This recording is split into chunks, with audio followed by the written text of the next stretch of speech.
Welcome to Season 3 of eCommerce Fastlane, Episode 93. Welcome to eCommerce Fastlane, the podcast show to help you build, launch, grow, and scale a wildly successful e-commerce company.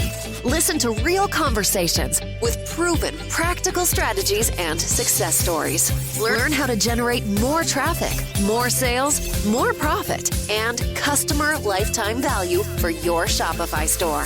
And now, your host and e-commerce entrepreneur, Steve Hutt. This episode is brought to you by ShipBob, the best-in-class order fulfillment company for small to mid-size Shopify brands.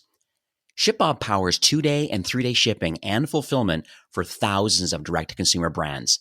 They've also been fully operational during the coronavirus across their 9 fulfillment centers in the US, Canada, and Europe.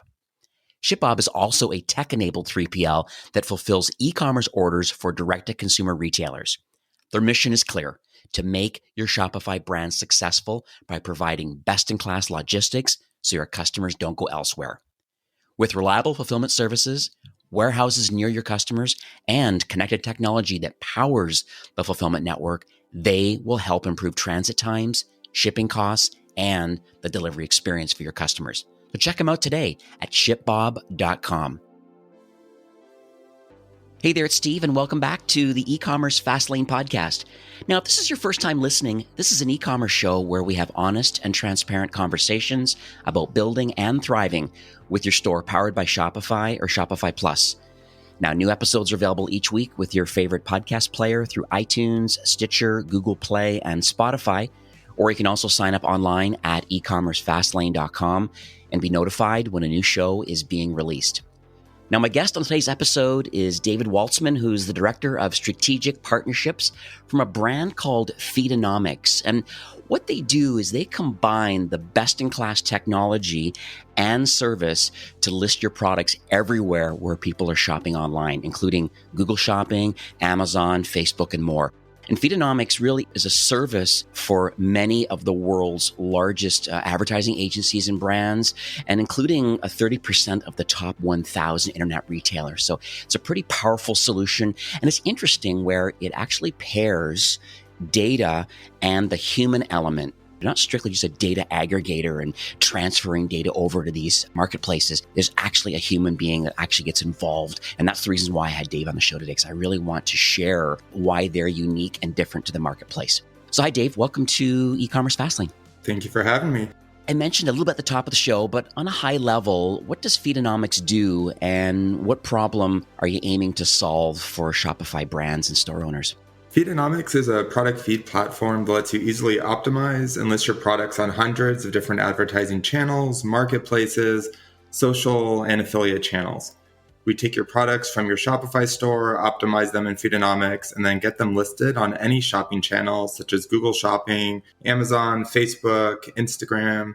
We also shuttle orders and tracking numbers between marketplaces for your store. So while moving data around is an important piece, the magic happens with the quality of the data.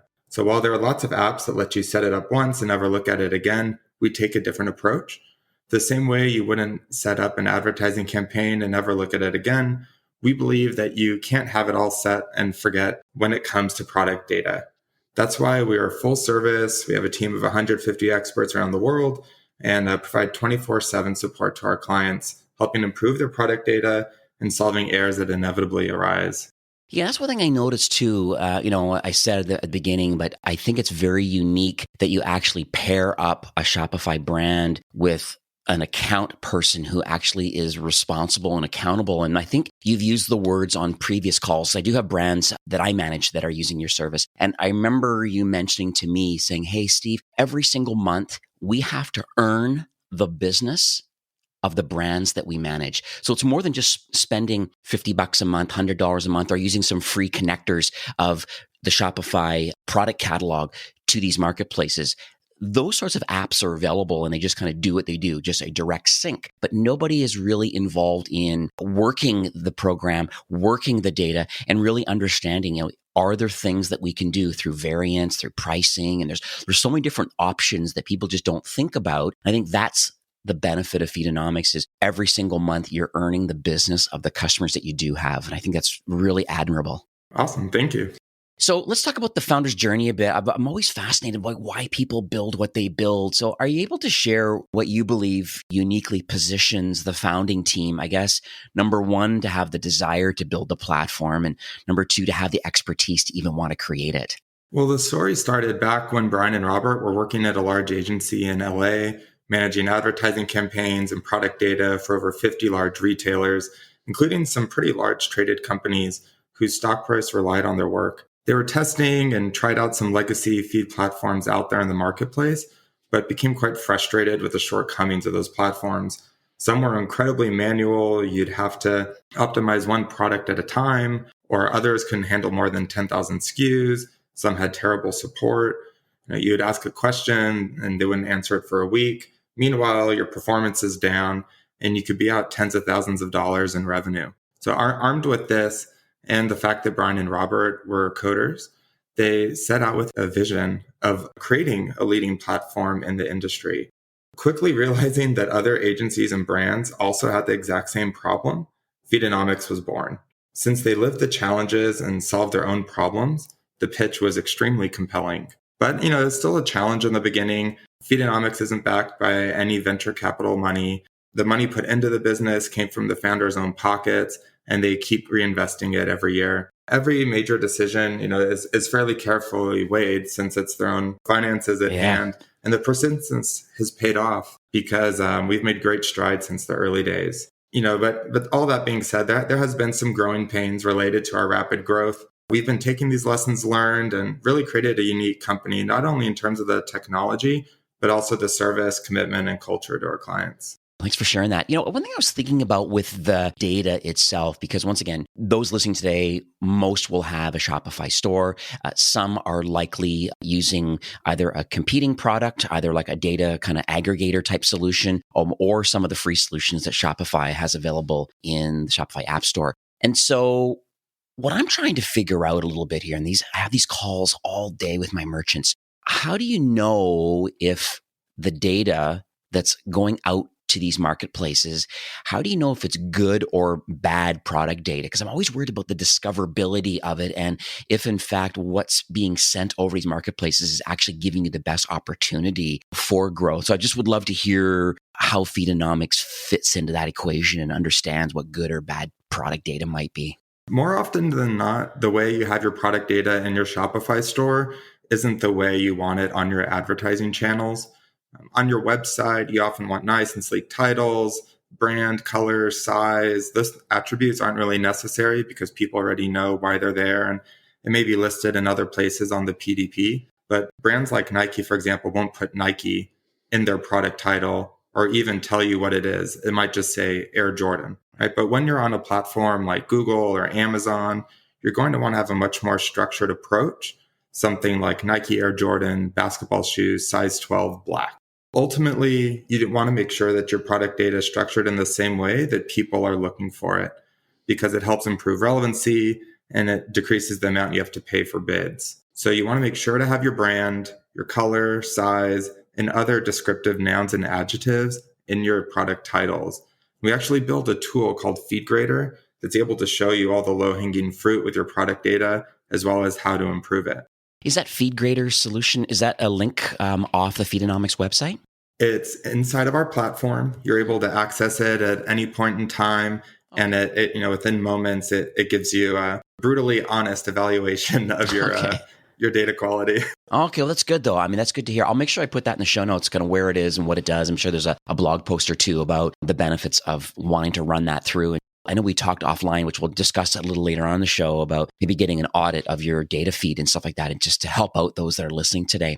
I'm just thinking a little bit about the product data in general, because if you're using some legacy or even some current systems right now or apps that are connecting to these marketplaces, you connect it once and then just you don't really think about it. If it's the Facebook feed, the Google, the Pinterest, there's lots of different apps that are syncing Shopify's product data over. But you've been clear saying that you don't always want to put Nike maybe in the title. And I'm worried about what people are actually querying on these marketplaces. And maybe it's a waste having Nike there when it should be Air Jordans or other ones, you said, the color and sizes and these sorts of things.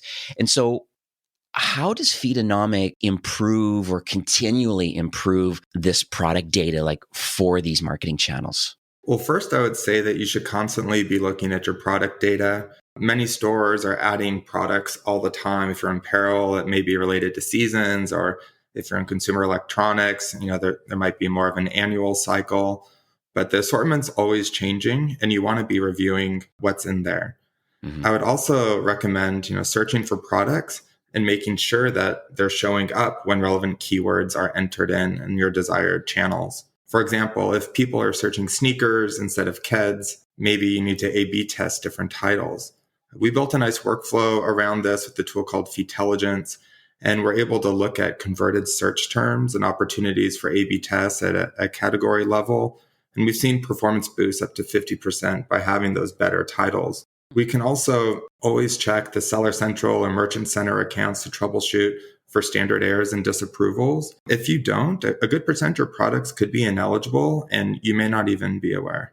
Yeah, I had no idea about that. So are there any feedback from these marketplaces? Even though the feed is showing a certain product, it's possible that they could be refused. And do they get notification of that? It just seems like it's quite a laborious process of, well, most of them are in there and that's okay. And I guess we're just going to run with it because it's too much work having to deal with it. I think, is that where Feedonomics kind of fits into the equation?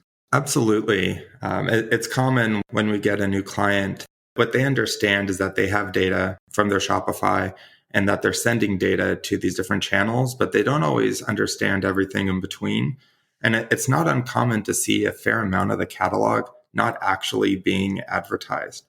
And if you let these problems fester for too long, it may have even result in account suspension. With regards to notification of these errors, we have alerting set up in Feedonomics so that we're always looking for those. We have an internal team that handles them if it's an integrity issue that we're able to fix. And if it's more on the client side at the source, then we'll reach out to them as well to make sure we nip it in the bud.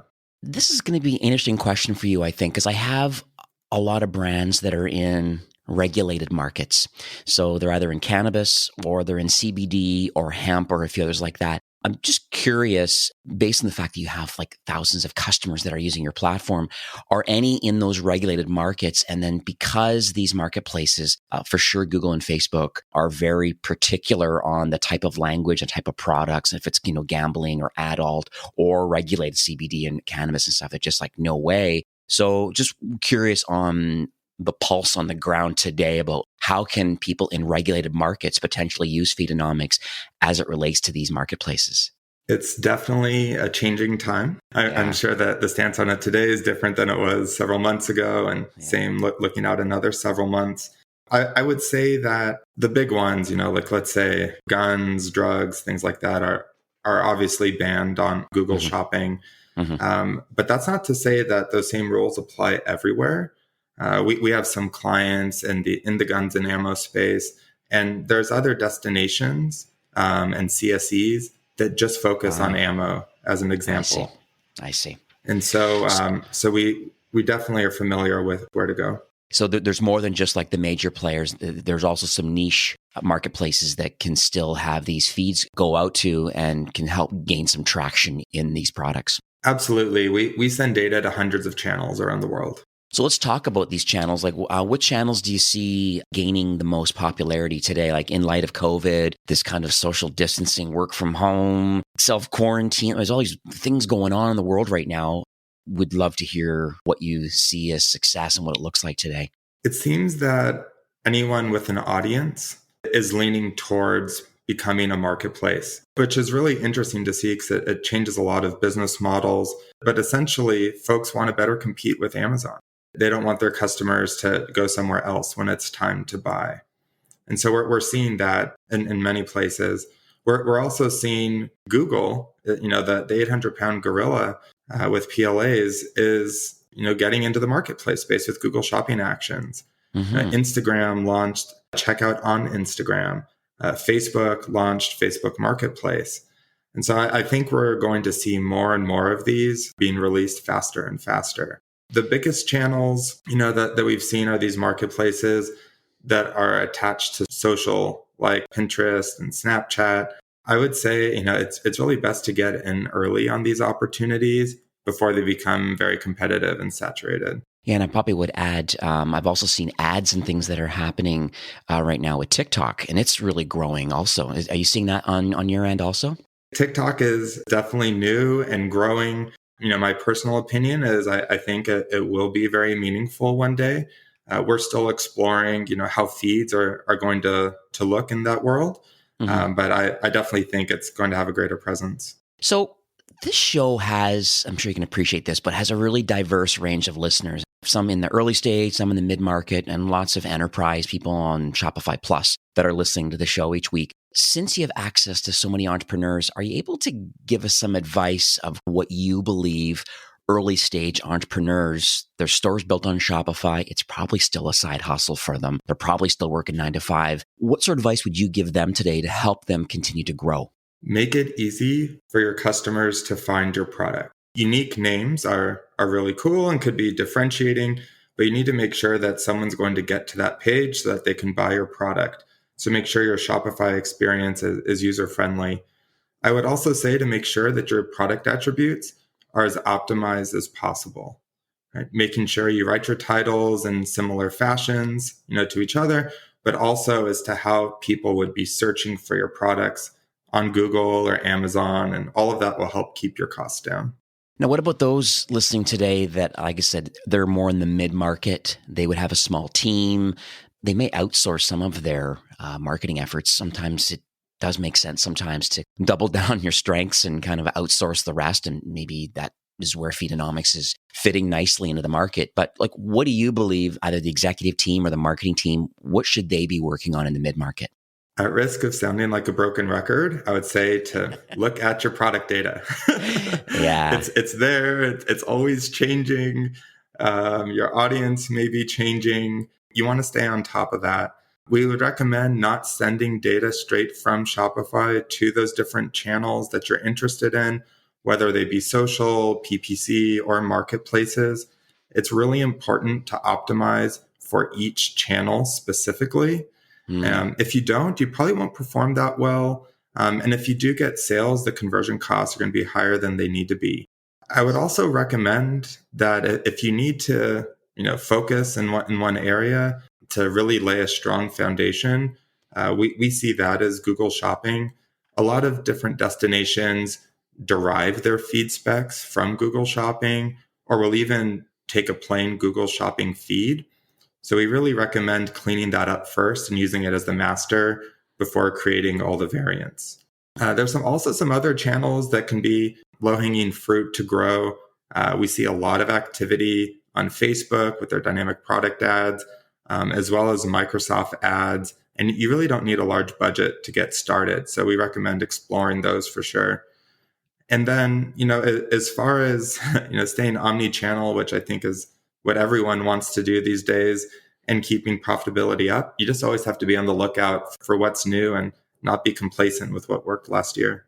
Yeah, we always talk about, having a data and strategy driven approach to growing and scaling. And I think it's, having these data feeds, these marketplaces is not a set it and forget it, even though some of these aggregators are linking up, to these marketplaces based on whatever's in the Shopify store and however they're pulling that data. It's just not completely optimized. And I think that's, one of the benefits that I see as Feedonomics being a leader in this space versus dedicated apps or even other competing solutions that are strictly just a monthly fee for, transferring the Shopify data over to these marketplaces, adding the human element in there. Are you able to, share some little bit of details on that? So if someone was to become a Feedonomics customer and they feel that, yes, I want to expand out into other marketplaces, but I also want them optimized as best as possible for conversions and lifetime value. So can you just walk us through quickly what an onboarding sequence could possibly look like for someone listening today? Onboarding is typically, let's say, around 3 weeks. A really small catalog, maybe a couple weeks.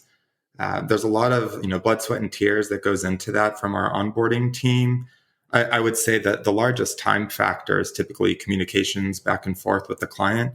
Mm-hmm. So if you're ready to go and have the bandwidth and are able to just give us all your attention, it's a pretty quick process. The steps would be to connect to your Shopify store. We have a several click process to do that through our API. So bringing data in is fairly straightforward. We then go through the optimization process and then choose the channels that we want to go to. So we'll start off with Google Shopping and then expand to any others. Once that's all set up, if you want to add on, let's say, a new social channel like Snapchat, you just submit a support ticket and our full service team will take it over from there. And then understand that every month there is some kind of reporting and a walkthrough of the account manager that's managing each account as far as the performance and the tweaks to the account and the data and things that they've done. Can you share some details on that? Sure. So with day-to-day tactical things like, let's say, error resolution or alerts from the Google Merchant Center, that's all included in our standard service. And we have a dedicated team to handling all those alerts when they pop up. If you're looking for more of a proactive enterprise experience where we're working with you on strategy and recommending new channels, doing split tests on images and on the titles and fixing up descriptions to be more effective, then that would be our enterprise service. And in that scenario, we have dedicated enterprise feed managers and marketplace specialists that live and breathe your account and make sure we're looking forward as to more of a reactive service. Very cool. Because that's the level that I have a few brands that are on Feedonomics on that enterprise level. And they love it. And they love meeting every month and talking to their account manager. So let's talk about the future for Feedonomics. Are you able to share any North Star highlights for the rest of 2020, partner alignment, innovation? It just feels warm and fuzzy to understand, hey, here's where we are today, and here's where we're taking the company next 6 to 8 months. The North Star right now would be more intelligent automation. Our engineering team has been growing quite a bit, and that's not going to slow down anytime soon. So we want to make sure that our internal teams and our clients are able to continue to scale with less effort. I would say that our biggest challenge when we're onboarding a feed for the first time is categorization. So Google product categories, there's about 5,500 of them. Amazon has over 25,000 categories. As new marketplaces pop up, they each have their own. We spend a lot of time on categorization. And so we're looking at a lot of automation efforts in that regard that we think can cut that time in half with AI. We're also quite fortunate that our founder's father is our chief scientist, and he's quite a prolific pioneer in the field of AI. Has won a Turing Award and a variety of other achievements, like working on the IBM team that defeated the great Garry Kasparov in chess. So we have a leg up in that space, and we're just going to be getting stronger. Beautiful. Well, I'm looking forward to all this innovation that's happening. It's nice to be able to have these feeds, but it's also nice to think, are there things that we can do to the feeds, or are there some best practices and things that can be implemented and some recommendation engine built into it? Nice that you're going to be start integrating AI into the feed optimization and success on these marketplaces. So I'm excited as that develops. We are nearing the end of the show, though, for today. Do you have any closing comments or any takeaways that you would like to leave with our listeners today? Hopefully you've gotten where my head is at on not setting it and forgetting it with data. Yeah. Again, data is so important so that your marketers start on the best foot when setting up their campaigns. I would also say, without giving the TLC needed to your inputs, why would you expect to get maximum outputs? And so we're really there to be an extension of your team and provide that white glove service to do that.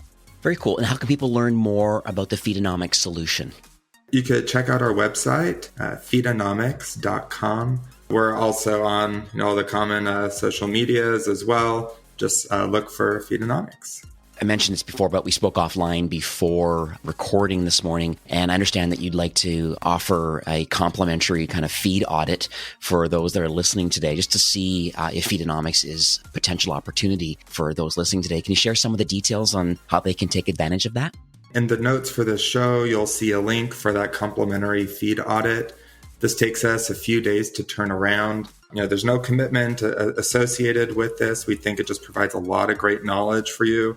It's going to be based off of Google Shopping best practices because we think that's the basis for success. And it'll also show some suggestions of what we would do. All we're going to need to get that started is a sample feed file. So you can either send us, what's from the GMC, or if you have a CSV, we could take that in and get to work. There's all different people listening today, and they're in different maturity levels, and they're a different part of their entrepreneurial journey. And some may not be in the sweet spot of being able to get involved with Feedonomics today, but certainly adding your thought leadership and offering this free audit certainly is very helpful for those, no matter where you are in your journey. So thanks for offering that. I'll make sure that it redirects to this appropriate landing page. So it'll be ecommercefastlane.com/Feedonomics. So it's FEEDONOMICS, Feedonomics. That'll redirect to the landing page for that offer. And once again, really appreciate, David. Thanks for coming on the show today, sharing, your obvious passion towards this, the team's passion. I'm excited for the future, where this is headed, and I'm glad we were finally able to record today. Sure thing. Thank you for having me, Steve. All right, take care. This episode was brought to you by ShipBob, one of the fastest growing tech companies in America that's powering the direct-to-consumer revolution. Join over 3,000 e-commerce brands that choose ShipBob as their fulfillment partner and start scaling your business by delivering remarkable customer experiences. You can get more details by heading on over to shipbob.com. Well, that's it for today's episode. I'd like to thank you, a loyal listener of eCommerce Fastlane. It's my hope that this podcast is offering you a ton of value through growth strategies, tactics, and exclusive insider tips on the best Shopify apps and marketing platforms, all with my personal goal to help you build, launch, grow, and scale with Shopify. Thanks for investing some time today and listening to the show. I'm so proud and excited that you have a growth mindset and are a constant learner. I truly appreciate you and your entrepreneurial journey. Enjoy the rest of the week and keep thriving with Shopify.